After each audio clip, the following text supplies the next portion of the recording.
लाडकी बहीण योजना ज्याचा तुमच्या विजयात मोठा वाटा आहे, 2100 रुपये करण्याची तुम्ही घोषणा केली होती.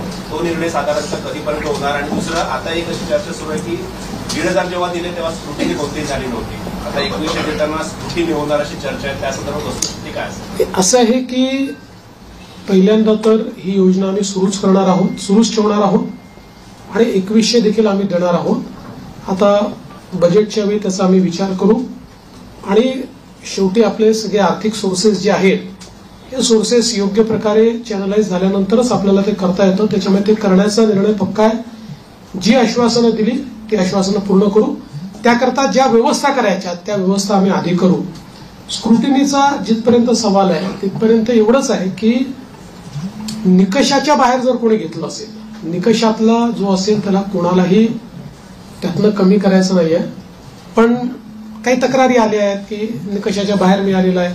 जसं आपल्याला कल्पना असेल की शेतकरी सन्मान योजना जेव्हा मोदीजींनी सुरू केली त्यावेळी पहिल्यांदा जे काही बेनिफिशियरीज होते लक्षात आलं की मोठ्या शेतकऱ्यांना देखील ते मिळालेलं आहे. मग नंतर त्यातल्या अनेक शेतकऱ्यांनी स्वतःच त्या ठिकाणी सांगितलं की आम्ही या निकषात बसत नाही.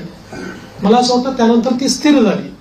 अशाच प्रकारे जर ऍपरंटली या योजनेमध्ये काही ज्यांना आपण निकष त्या निकषाच्या बाहेरच्या आमच्या बहिणी मिळाल्या तर त्याचा पुनर्विचार होईल. पण सरसकट काही पुनर्विचार वगैरे करण्याचा विषय नाही.